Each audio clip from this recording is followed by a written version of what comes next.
Fanned by a gusty westerly wind, this fire behind the Pasminco smelter at Bullaroo quickly burnt out of control. Within minutes it had spread from bushland into housing lots off Delaware Drive in the neighbouring suburb of Macquarie Hills.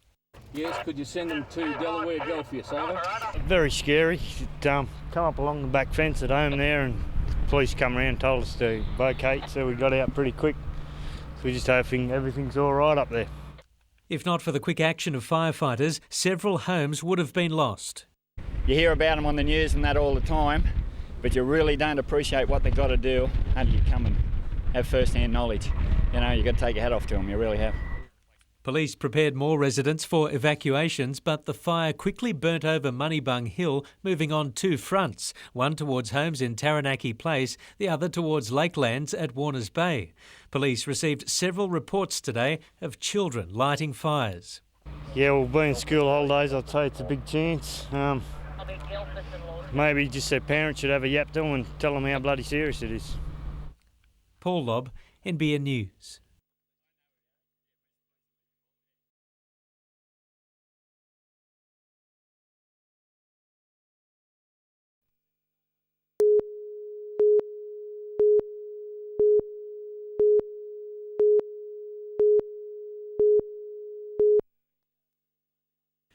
He may be being rested from running, but that doesn't mean relaxation for Milan Blagojevic. However, a calf muscle strain, which has troubled him since before the season opener, will keep him off his feet until Wednesday at least. It feels a lot better than Friday night, obviously post the game. Have had a couple of days off it, so the swelling's gone down. And, yeah, like I said, it's improved. The whole side hope the team's performance will do likewise despite scoring 2 from 2. They're hardly about to apologise though for winning ugly at the weekend, knowing the scenario could easily be reversed this week. Yeah, look, we've had that in the past, so I'm not giving the points away, no. Meanwhile, Northern New South Wales Soccer Federation board members are locked in a special meeting tonight as they review options after Soccer Australia announced its plan to merge it under a total restructure of the code's administration. Northern Soccer is still hopeful they'll be granted membership to the revamped Australian Soccer Association, which will soon be formed to run the game. Meanwhile, the biggest women's seven-a-side competition in the state was run and won during the weekend at Swansea. Former Matilda Shelley Yeoman, one of many to take part in the championship.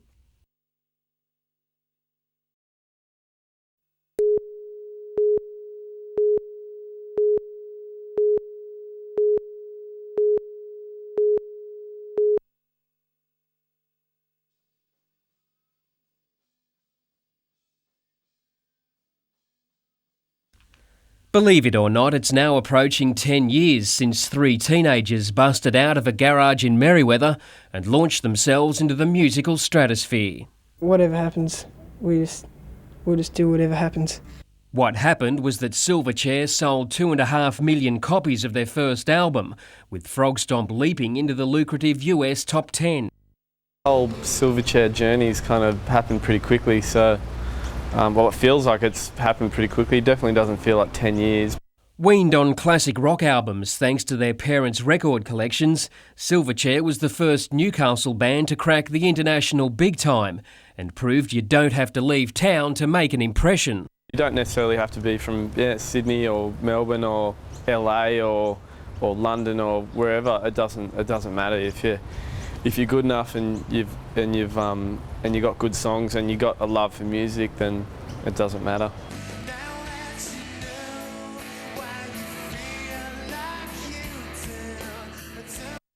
With too many musical awards to count and 4 albums under their belt, the latest, the epic Diorama, the future is anyone's guess for the band members who are still only 23. It's almost like we've pushed the envelope almost to the outer limits. Like, I don't know how much further we can go, but who knows. I guess we'll just try and push the boundaries a little bit further and better ourselves. And you get bored doing the same thing, so see what else, see what new stuff we can come up with. Not quite matching the popularity of Silverchair, but oozing the rock and roll spirit, Newcastle's other musical high flyers, the Screaming Jets.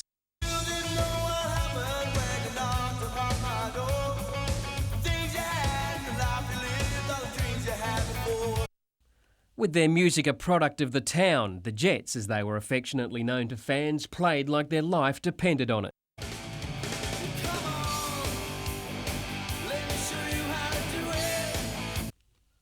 With band commitments on hold, guitarist and songwriter Grant Walmsley is passing on his knowledge of the notoriously cutthroat music industry to students at the Hunter TAFE. I've obviously had a fantastic journey.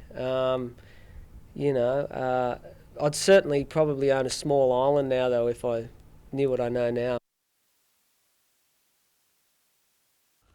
Also keeping him busy is the compilation of an anthology DVD that's likely to get the band back on the road. And that's hopefully going to open up the way for the Jets to do a summer tour, and then we'll see what happens after that.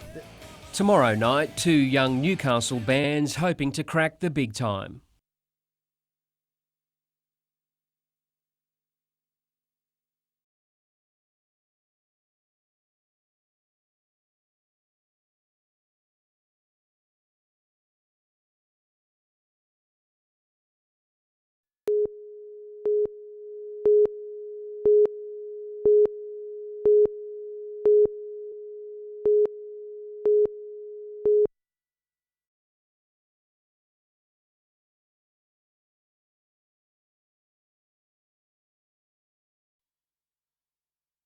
Catherine Britt is living a fairy tale.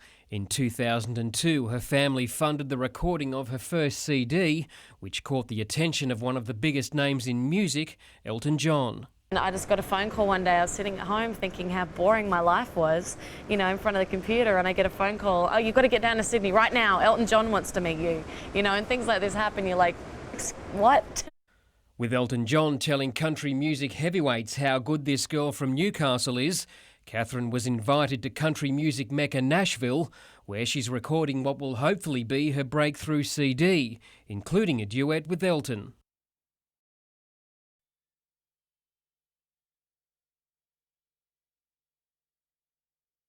With her career on the launch pad, this modest teenager still has her feet firmly planted on the ground. If I never got a record deal there or a record deal here and I just made that album on my own like I did and no one picked it up, I'd still be the happiest person in the world because I'm doing what I love. I get to sing the music I love. 18-year-old Novocastrian Josh Canning is a good friend of Catherine Britt and despite his years is considered an old hand.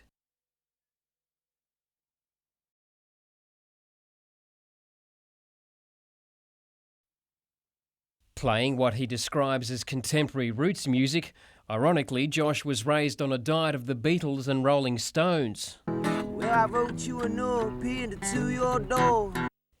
He's now on a tour of Australia that will eventually take him to Australia's country music capital, Tamworth. I'll be there. I'll be there with bells on. Yep, it's the my favourite time of the year. And Chris Doyle is a familiar face to anyone who's walked into a bar in Newcastle in the past 30 years. 10 years ago, the former soloist grew his hair and a beard and joined country music's good time golden guitar winners, the Wolverines.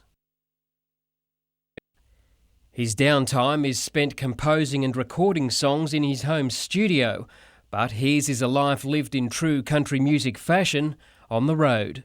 We're the right blokes in the right spot at the right time. The synergy is very, very good, and we have a lot of fun on stage. We take the wee-wee out of things, and we have the fun side of things coming off the stage, and people really enjoy it. Tomorrow night, 2 of the world's best teaching at the Conservatorium.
It was a dangerous mission for even the most experienced rescuer, ambulance officer Dave Wells braving a strong rip to save a swimmer. And I heard some muffled voices in the distance, kept swimming out some distance and found the person. She was very upset. The act of bravery has now earned Officer Wells a bronze medal from the Royal Humane Society. Firefighter Brendan Daly can also add a bronze medal to an earlier honour from the fire service. He freed a trapped colleague from this Whitebridge blaze despite being injured himself. Another dramatic fire rescue has earned Newcastle resident Jeffrey Curtin an award for saving a neighbour trapped inside his burning home unit. Bronze medals were also awarded to Mark Giles from Warners Bay and Newcastle Highway Patrol Senior Constable Graham Copman, while Jemima Robertson of Spears Point received a Certificate of Merit for helping young children injured when a horse and buggy ride ran out of control. Natasha Bayersdorf, NBN News.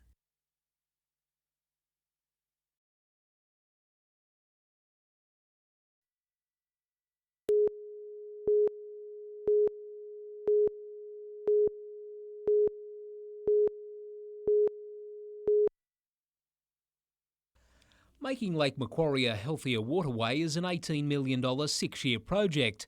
With Stage 1 now complete, massive erosion that previously scarred the Eleebana foreshore has now been remediated using river gravel to create a mini beach and vegetation to stabilise the bank. It's an example of the natural engineering guiding the 50 projects in the second stage of the project. It's those small-scale jobs, the treating of stormwater, vegetation of shorelines, whether it be around the creek or the lake, that has massive impacts on water quality. The $4 million budget for this financial year includes plans to remove a spit from the mouth of Cockle Creek and build a groin near Spears Point Park to halt the erosion of the Taralba wetland. While the project is years from completion, a new community survey has revealed Lake Macquarie residents are noticing and expecting an improvement in the waterway's health. But there's concern that many residents still don't understand the impact that runoff from their homes has on the lake.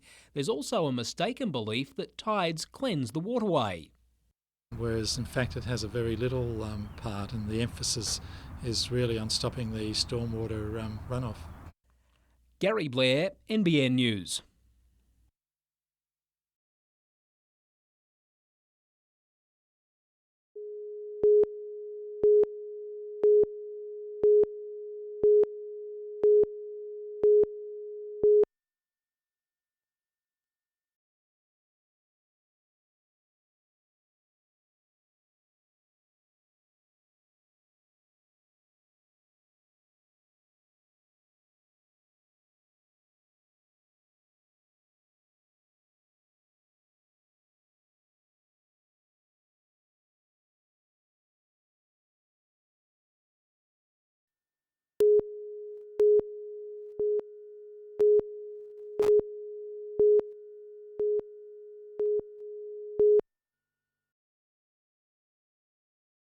It was a small but vocal gathering, these Hunter Street business operators protesting the inevitable.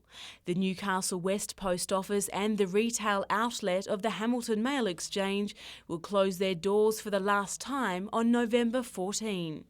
Actions taken place without any consultation with the community or with the business community, and it's sad to say really that the government's out of touch. Australia Post says the decision has not been made in haste, but it follows several years of financial losses at both the centres.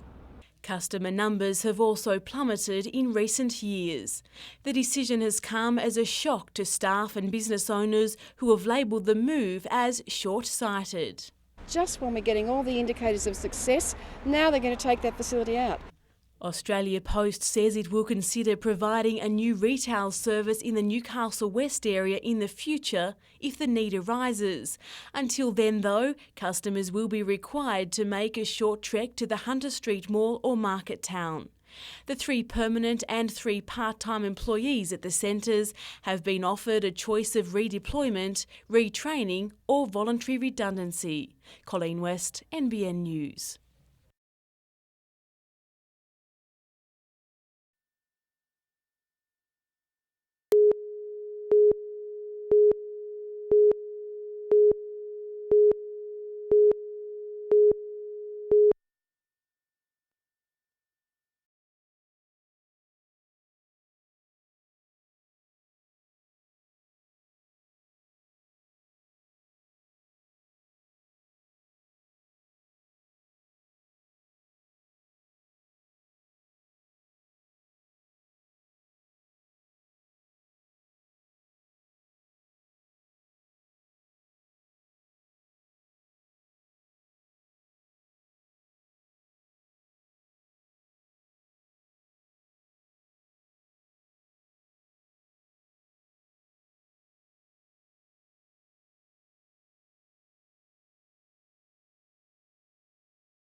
The Pirates are sticking to what they know best, today naming an unchanged starting five. Captain Matt Shanahan will lead the charge on Friday night, despite a lingering foot injury which has kept him at the physios and on ice.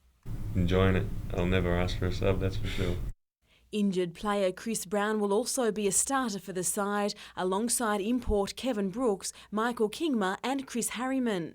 And while they aren't ignoring their growing list of losses, the Pirates are setting their sights on back-to-back home court wins. It's a tough ask though, with the Brisbane Bullets in fiery form. Coming off a big win against Victorian Giants, we'll have our hands filled. Meanwhile, Cameron Rigby is yet to formally split with the club despite being cut last week. Even if he is given the all clear from a hip injury, it's unlikely the forward will play again for the side this season. I've got a responsibility to the team, to the group, and we've got to get some live legs out there. Homegrown talent Josh Morgan has been earmarked as his likely replacement. Colleen West, NBN News.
There's no doubting the latest all-fiberglass addition to the Nobby's fleet is now the flagship, a tribute to the club's faithful, named in honour of life member Kevin Tossie Mongan. To be elected from your own fellow members, that's a great big honour to shoulder, and I'm very, very proud. Yeah, it's a very proud day for me. A fitting birthday present for the club, celebrating 80 years of surf lifesaving with just one drowning reported in the 1960s. That actually drowning is still a mystery to everyone because it was actually within a bronze squad of all things. But yeah, we're absolutely delighted with the statistics at Nobby's and ensuring the public safety. From somewhat humble beginnings, the club now has an impressive 120 active members, with many waiting in the ranks. We also have 170 junior activities members in the Nippers, and that's an encouraging sign for the development and future of the club. Today's christening of the Tossie Mongan is the final tribute to the club after last night's 80th anniversary reunion dinner at Club Nova Panthers. Adam McIlrick, NBN News.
If people hadn't done it for the Blue Mountains, for example, we wouldn't have the incredible asset we've got today, or Ku-ring-gai around Sydney, or the Royal National Park.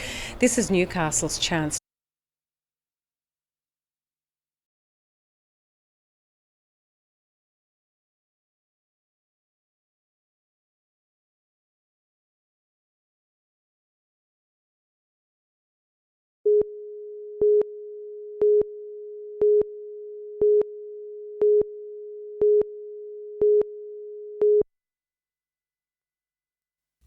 They're the cream of the crop, Senior Constables Melissa Potter and Michael Prentice topping the graduating class of 331 officers. Officially designated as detectives in a ceremony at the Goulburn Police College on Friday, today they were congratulated at home as they embark upon a challenging new phase in their policing careers. It's interesting to get involved in more serious investigations, I suppose, and those that take a little bit more time to solve. I like the variety in the work that we do, the serious and the complex nature of the crimes that we investigate, and certainly it's a challenge. They're part of a new wave of detectives trained and deployed in response to calls for better resourcing of criminal investigations. The graduating class is the biggest ever. We need more qualified investigators out there, more highly qualified, and we're getting them now, and the community is going to benefit. Senior Constables Potter and Prentice will take up their postings immediately, along with 20 other Hunter graduates. Natasha Bayersdorf, NBN News.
It's the perfect recipe for golfing success. A beautiful course, experienced coaches and players who know a thing or two about the game.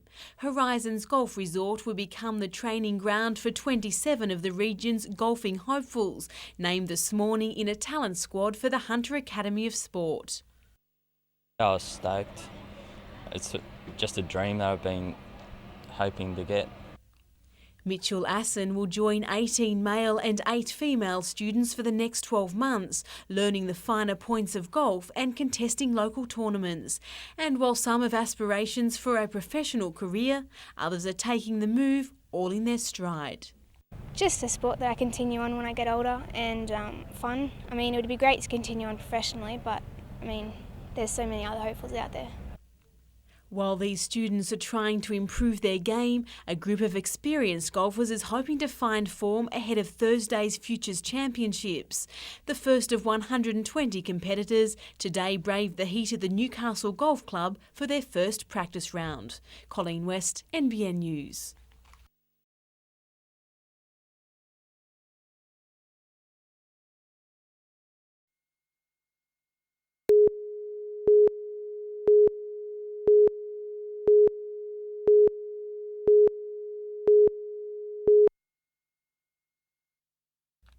With morale already waning, the prospect of losing one of its key players isn't what the coach had ordered for his struggling side. Matt Shanahan has continued to play despite a ruptured tendon in his foot, but the captain's fitness is in doubt for this weekend's home match against the Razorbacks. If Shanahan isn't given the medical all clear before Friday, Travis Lindstrom would join the starting lineup of Michael Kingma, Chris Brown, Chris Harriman and Kevin Brooks. The Pirates will be looking to put the weekend's 31-point loss behind them. We just allowed ourselves to be pushed around too much. You don't have to be, huge to just not allow yourself to be pushed around. They'll have a tough task on their hands on Saturday when they face a talent-packed Sydney side, including Sam McKinnon and John Riley. It'll be a test for us because they got a good size, they got good experience, they've been together a long time. Mental preparation has become the focus of training as the Pirates aim to learn from their mistakes rather than being consumed by bad memories. We feel confident that we can win basketball games if we minimize the lapses that we have, and right now I think it's mostly mental.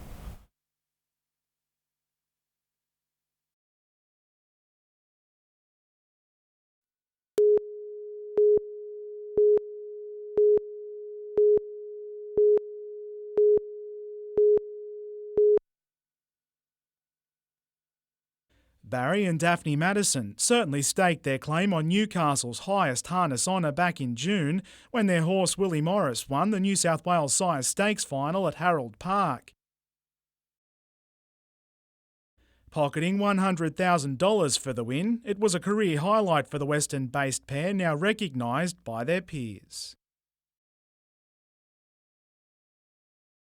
The night all the more special for Barry, awarded the Dick Osmond Medal for his contributions to the local harness racing industry, which is preparing for its annual feature. The draw for this year's $50,000 To His Newcastle Mile will see short-priced favourite the Falcon Strike start in the highly favoured Barrier 5. I think it's a superstar. It's probably the best horse racing in Australia at the moment, and the best barrier for mile races at Newcastle is Barrier 5, so he's drawn beautifully and he is the horse to beat. American starter TSS Poseidon is another likely to finish on the podium. This its first race here before the all-important Miracle Mile in Sydney.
They have 50 years of motorsport experience between them, and driver Phil Limbert and navigator Brian Ford admit they'll be calling on all of it in Adelaide next week.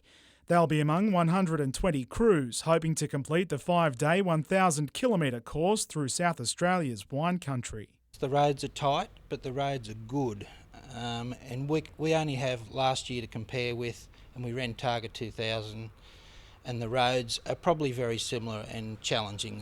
After engine problems at last year's Classic, the pair have scrutinised every moving part, improving the Capri's front suspension and brakes in the hope of getting the absolute most out of the Windsor Mustang V8 engine, topping out at around the 200 km/h mark, I'd imagine. How does that make you feel? Oh, it's a big adrenaline pump and we love it. Good stuff.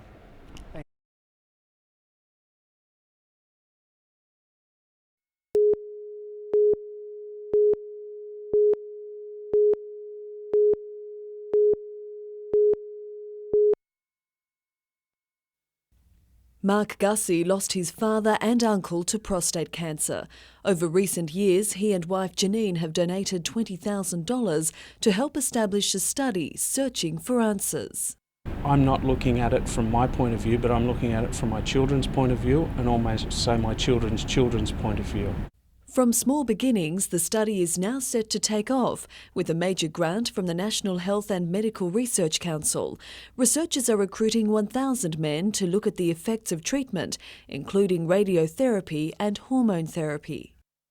When men are on these hormones, they experience symptoms similar to women with menopause, hot flushes and thinning bones.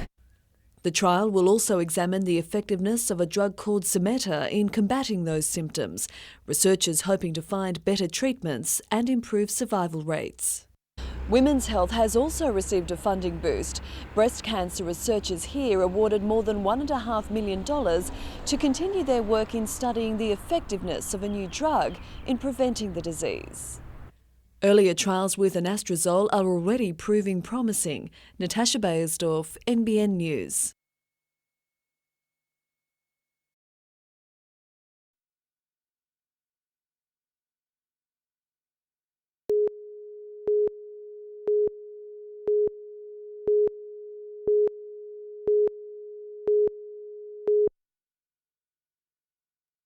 After years of lobbying to get a national netball team into the Hunter, today the pieces finally came together.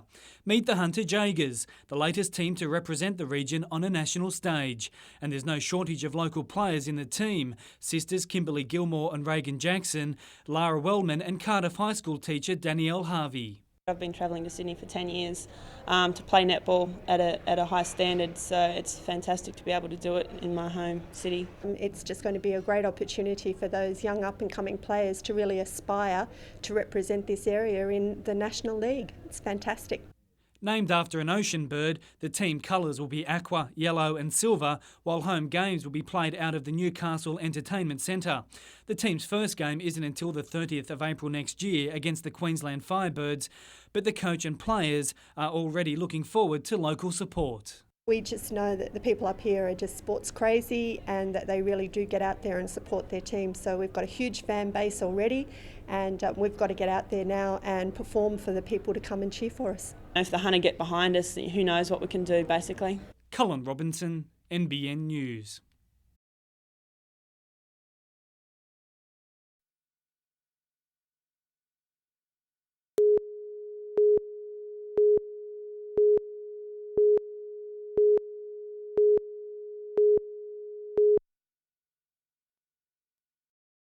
While he's best known for racing on the tougher circuits in the 125s around the world, Casey Stoner today returned to his first love, dirt bike racing.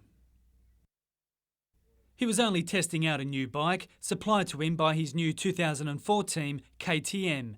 It's an interesting partnership. Both rider and team have cut their teeth on the dirt and are now making their mark on the road. They've only been on the scene for 1 year, but they've made big improvements and they're coming along really well, so I'm hoping we can improve over the summer and hopefully, be a lot more competitive by the start of next season.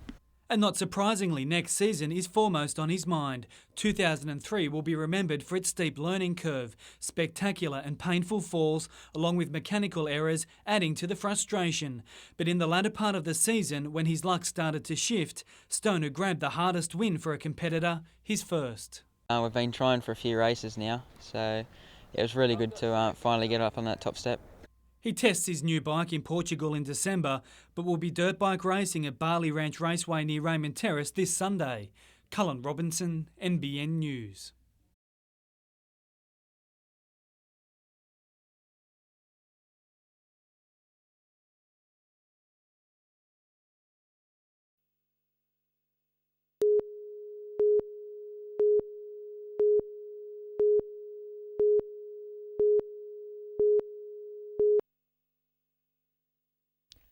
After being out for 3 weeks with a torn hamstring, Newcastle United captain Robbie Middleby will tonight be hoping to break his team's 3-game losing streak. The last couple of weeks when I've been injured, I've been watching the games, and I think a lack of concentration for the whole 90 minutes has been our problem. So I think we've addressed that this week, and to be switched on for 90 minutes, that's our main goal. United is looking to record a win over Sydney United to consolidate its chances of making the top 2. Sydney United is a tough team. They've come off from a great win last week against Brisbane, so it won't be an easy game. But looking at who we've got in our team at the moment, we're going to go into the game confident. Meanwhile, defender Adam Griffiths has just returned from a 10-day trial in Belgium. It was quite competitive. There's lots of good players in the Belgium league, so it was a little bit of a step up from the NSL, but it's a good challenge. But despite the potential opportunity, Griffiths says he's focused on improving United's form. We've been conceding lots of goals lately, and we've got to try to stop that. Lyndall Derrick, NBN News.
With team physio Dave Naylor watching on, Steve Eagleton put his best foot forward this morning, running for the first time since a knee reconstruction and infection. It marks the beginning of the end for the midfielder, now preparing for a comeback in the new year. Good news too for captain Robbie Middleby, making his return against Sydney United last Friday night, a troublesome hamstring now a thing of the past. You know, I hadn't played for 4 weeks, so it was getting a little bit heavy-legged in the last 10-20 minutes. But yeah, at the moment, I'm just glad to be back in the team. But the coming weeks will be a real test of mettle for Middleby as he attempts to lead United back into the top three. We're desperate to get some results, and I think if we get a win under our belt, like a draw's not good enough a win, will really put us back instead. To do that, Middleby says the onus is on Newcastle's more senior players, including himself, as they attempt to break the stalemate. I think the young ones have done well all season, but us older ones, we've all got to step up, and it's just not one or two of us, it has to be all of us. And a group effort is what United will need in 2 weeks when it hosts league heavyweights Perth Glory. Playing his first full game for Newcastle on Friday, Perth import Craig Deans has made a timely entrance, no doubt hoping to prove some critics at his former club wrong.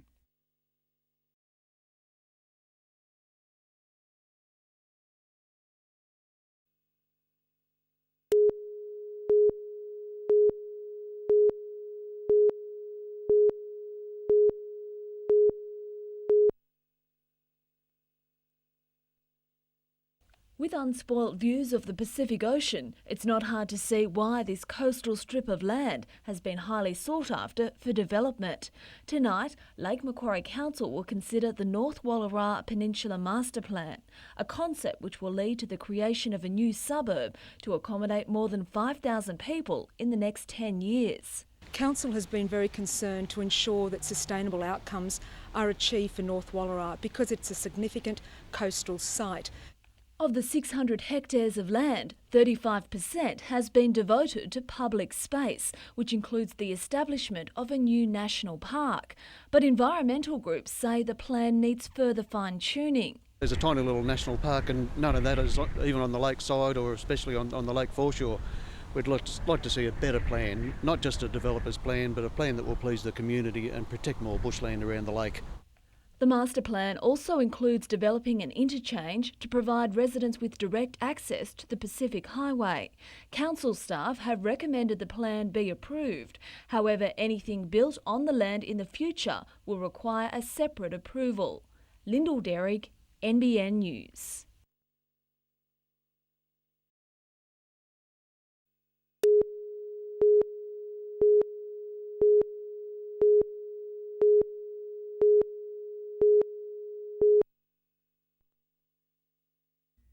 Although the Pirates again lost at the weekend, coach Bruce Palmer says they didn't fail. We're not going to blow teams out with our amazing athleticism. So, I mean, it's just going to have to be, a bottom of the trench type effort. And I think we gave that. A noted performer, Chris Brown, scoring a game-high 31 points for the Pirates, enough he hopes to eliminate all doubt of his ability. What he did offensively was great, but defensively, he's guarding Sammy McKinnon, who the guy's a brute. He's unbelievably strong. There were no shock upsets in the $50,000 Newcastle Mile either, with short-priced favourite the Falcons Strike in a class of its own, completing the 1,609-metre course in record time of 1 minute 54 seconds.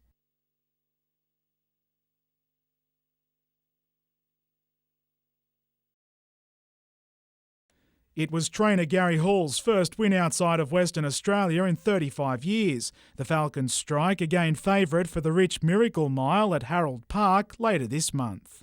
Adam McKilrick, NBN News.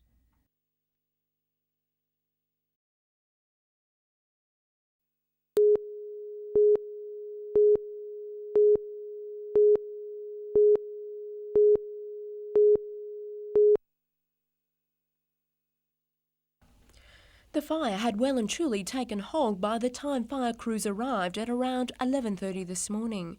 Smoke from the Bruce Street duplex billowed high into the sky. But the race against time was lost. The dwelling was destroyed despite the best efforts of the firefighters.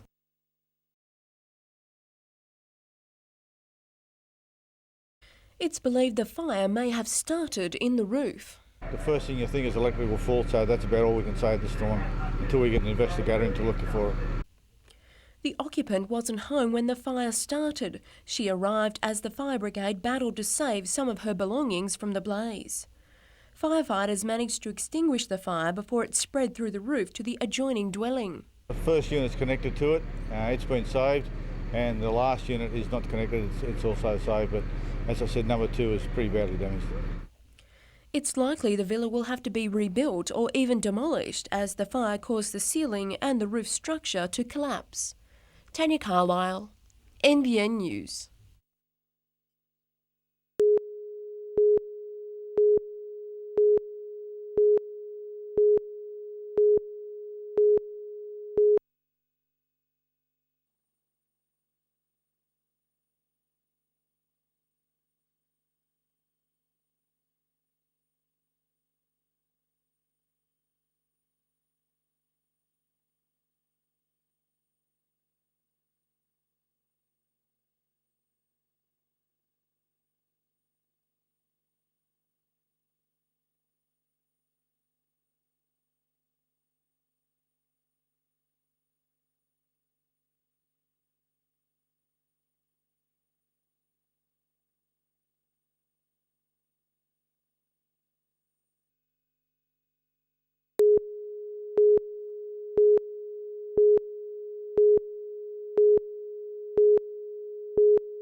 This time, Port Stephens Pearl says it's confident its proposal will get the go-ahead after a larger concept was rejected more than a year ago. The company plans to establish 30 hectares of oyster leases, but only inside the port. In our new proposal, we've removed all the surface buoys. The lines are 4 metres below the surface at the low water mark, so the largest vessel that comes into the harbour can sail through it. But some local groups aren't convinced. So really there have been positive changes, but I still go back to the fact that this industry is inappropriate for the waters of Port Stephens. Something as beautiful and as pristine as this, why risk it? A delegation will take their concerns to staff from the Department of Planning in Sydney tomorrow. We'll put forward our point of view on behalf of the various organisations in Port Stephens who don't see it as any benefit to tourism or the environment or the natural heritage which we have here, which is this beautiful waterway, which is unpolluted. But the company, which still has a trial crop, says the leases actually improve the environment by filtering the water. And I would say in excess of 90% of the people I've spoken to and communicated with are quite happy with what we're doing, especially when it comes to employing people and handling things. An environmental impact statement will go on public display next Tuesday. Lyndall Derrick, NBN News.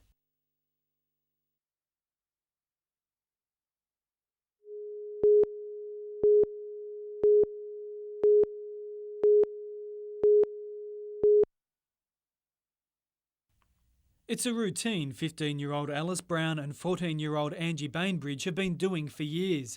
But this weekend in Melbourne, the teenagers will be hoping to make more than a splash in the biggest competition of their lives, racing the cream of international swimming at the World Cup. Alice will compete in the 50 freestyle and the 100 and 200 metres butterfly, where she'll race champion Petrea Thomas. I'm focusing towards the Olympics next year, the trials and that, so I'm hoping to get good experience so that I'll be able to swim my best and reach my potential. While Angie will line up in the 100 and 400 metres freestyle and the 200 and 400 metres individual medley. I think I'll go pretty good, yeah, hopefully taking off heaps of my time. Their coach, Eric Arnold, believes this weekend's competition could see the two become the new stars of Australian swimming. Well, they're national age champions in more than one event, and their careers have already been established over a long time, and they're on their way. Cullen Robinson, NBN News.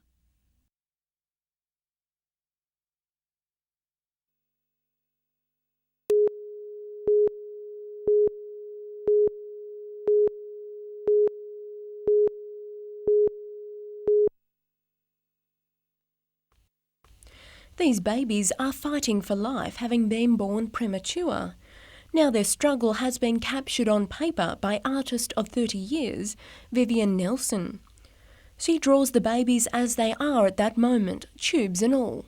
I was just not doing a portrait exactly, I was just doing how things were at that time, so whatever happened, they had a record of that day to look back on to see progress, I think. For Vivian, it's been an amazing 18-month journey, watching the babies grow day by day and eventually go home with their parents. I feel like I'm on holy ground in here because it's all so tenuous, but there's a lovely atmosphere too because, the staff are just quietly going around their work, and then there's all the tension and joy that's going on in people's lives as well. Vivian's sketches will be on show in the hallways of John Hunter Hospital. Tanya Carlisle, NBN News.